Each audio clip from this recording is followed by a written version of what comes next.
hoje a gente vai falar sobre alguns personagens que acabaram levando a sua vingança a um estágio que eu diria, no mínimo, espetacular.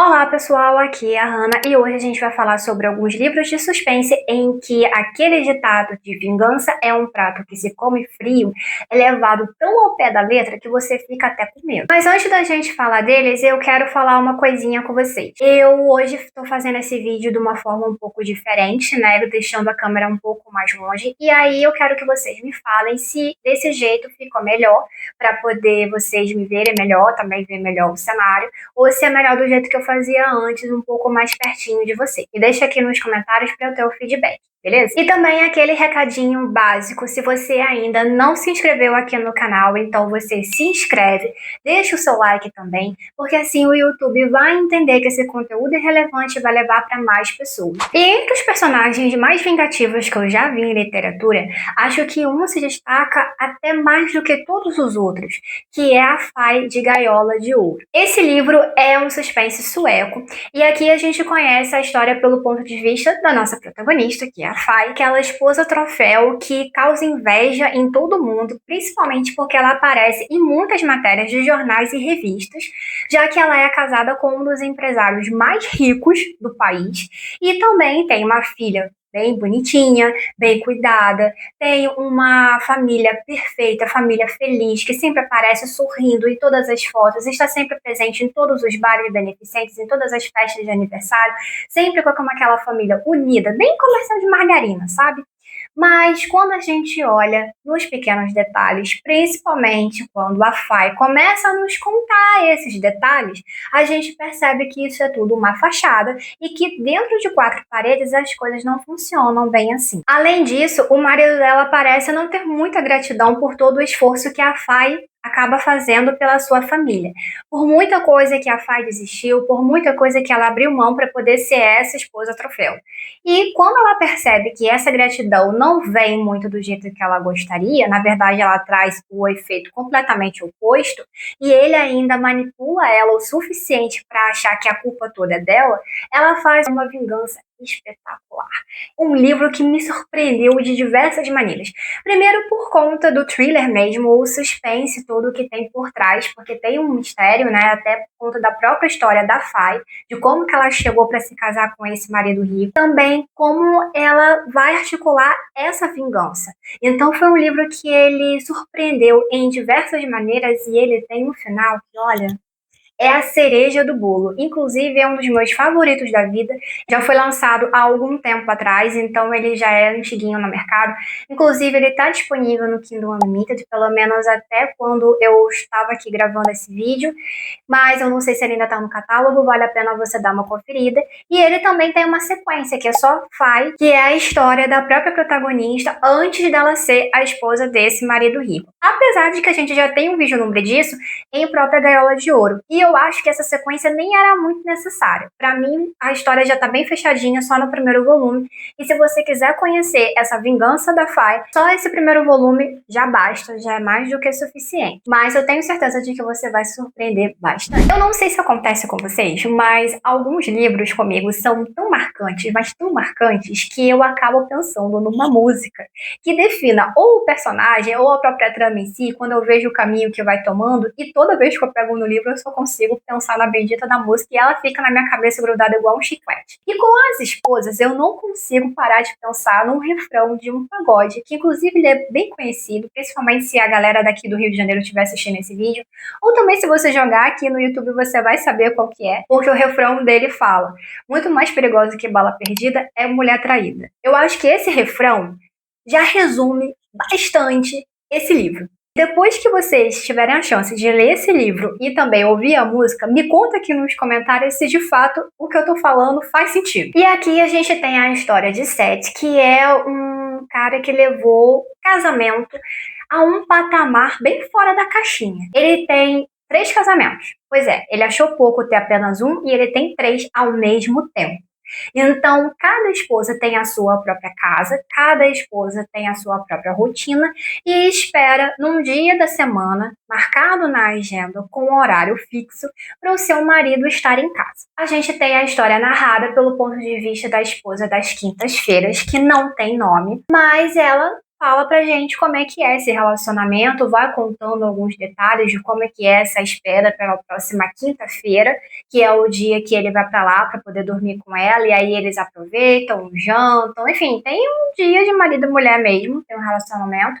E depois daquele dia, quando é na sexta-feira, ele já vai para casa de outra esposa e assim fica nesse ciclo. Só que essa esposa das quintas-feiras acaba descobrindo muito por acaso, né, o nome da outra esposa, que é a Hannah, e decide ir atrás para poder conhecê-la, né, se tornar amiga e tal, até porque, já que elas dividem o mesmo marido, né, já fizeram o mais difícil. Só que a esposa das quintas-feiras começa a achar esquisito, porque toda vez que a Hannah aparece na cafeteria que elas marcam de se encontrar, ela tá com um hematoma novo pelo corpo. E ela começa a ficar preocupada que a Hannah esteja tendo um problema de relacionamento e ela quer defender a menina, né? Quer proteger e tal. Até porque, se a Hannah passa por tudo isso em casa, será que ela também não vai passar em algum momento? Ou ele tem isso só com uma esposa? Vai saber. Mas, independente de qual seja a resposta, ela quer salvar a moça. E aí a gente começa uma corrida contra o tempo. Primeiro, para poder salvar a esposa e também saber quem seria a terceira, porque se a Hannah tá passando por isso, quem garante que a outra também não esteja?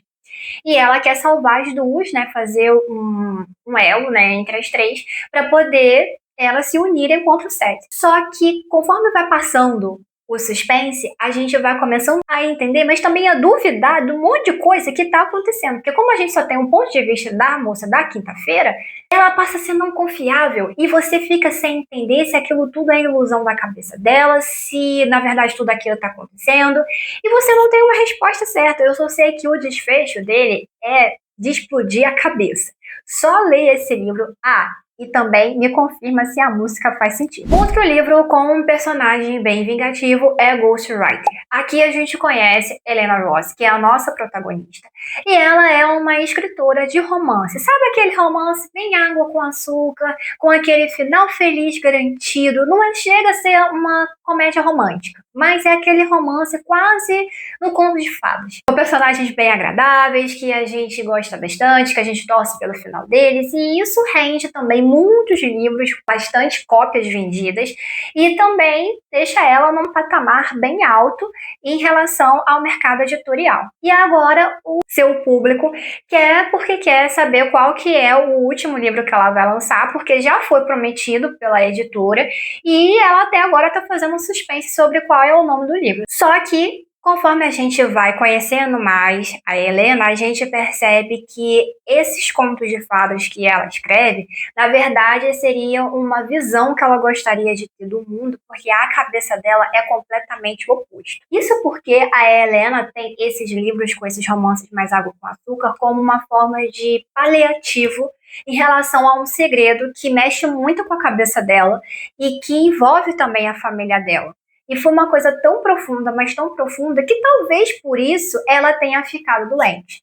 E agora, já desenganada pelo médico, com alguns dias contados de vida, ela resolve que o seu livro vai ser uma coisa bem impactante, para deixar todo mundo chocado, desde os leitores até o mercado editorial, todo mundo, mas ela não vai levar a verdade para o túmulo, ela vai deixar aqui na Terra para todo mundo saber. Mas como ela tem dois problemas, um é o prazo que a editora deu para ela terminar, até porque lá nos Estados Unidos os autores têm essa questão de receber o adiantamento para poder escrever o livro, você tem que cumprir aquele prazo X para poder receber a outra parte. Então ela tem que cumprir esse acordo.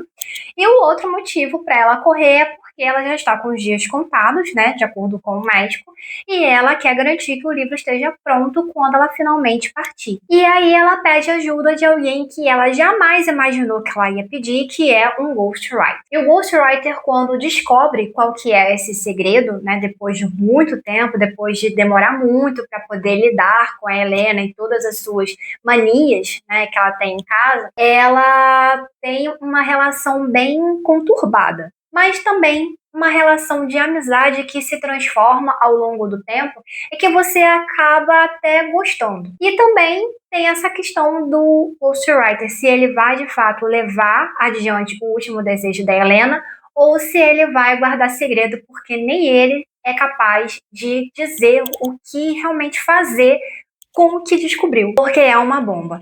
Inclusive, esse livro ele tem uma trama bem semelhante com Varys, mas eu gostei bastante de Ghostwriter. É um livro que ele tem bastante reviravolta, ele vai te surpreender um bocado, principalmente quando você descobrir que segredo é esse.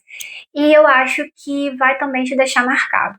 Na época que eu li, esse livro estava até no Kindle Unlimited também. Agora eu não sei mais se ele está. Mas se ele estiver, eu vou deixar o aviso na descrição aqui desse vídeo. Agora imagina como é viver numa cidade que tem um serial killer chamado literalmente de O Vingador. É o que acontece com os moradores de Plymouth que passaram 10 anos sendo assombrados pelo que esse Vingador faz. E depois de um período de paz de 20 anos, esse Vingador volta e volta com muito mais sede de vingança. Essa é a realidade de O Gabinete Secreto do Sr. Tenet, que inclusive já tem resenha aqui no canal, então depois que esse vídeo aqui terminar, você vai lá para conferir mais detalhes a respeito do livro. E aqui a gente conhece a história do Vingador, que é um personagem tão marcante, mas tão marcante, principalmente porque a polícia jamais conseguiu pegar ele. Ele é uma mente brilhante com um senso de justiça de uma forma bem avessa. Ele escolhe a dedo as suas vítimas que ele acha que fizeram alguma coisa ruim para alguma pessoa inocente. A polícia jamais conseguiu pegar ele, mas uma coisa é bem inusitada: a assinatura que ele deixa nas cenas.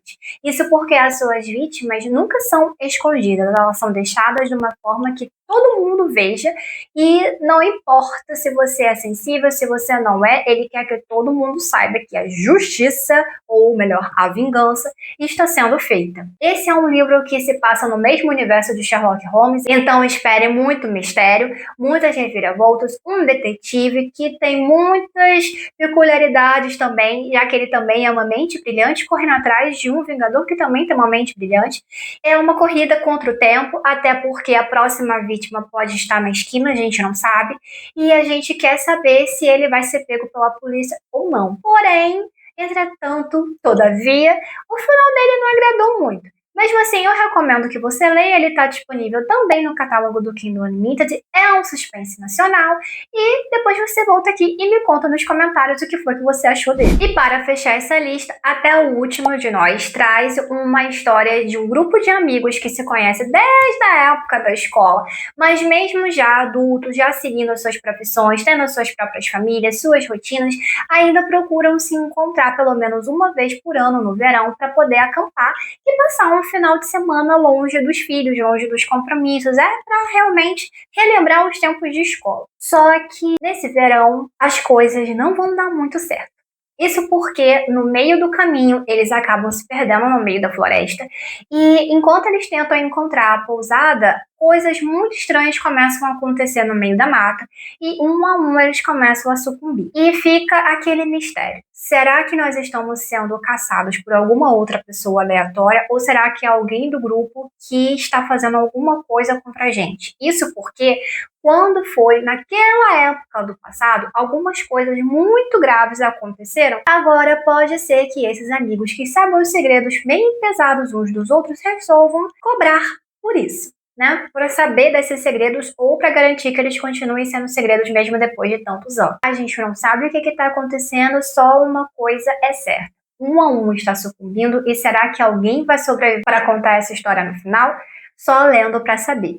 Esse, inclusive, é mais um suspense da Freida que eu li no começo desse ano e eu até que gostei dele com algumas ressalvas, mas ainda assim eu recomendo que você leia para você ter as suas próprias conclusões. Agora me conta aqui nos comentários se você já leu algum desses livros, se você tem algum outro livro que fale de algum personagem que seja vingativo para fazer parte aqui dessa lista.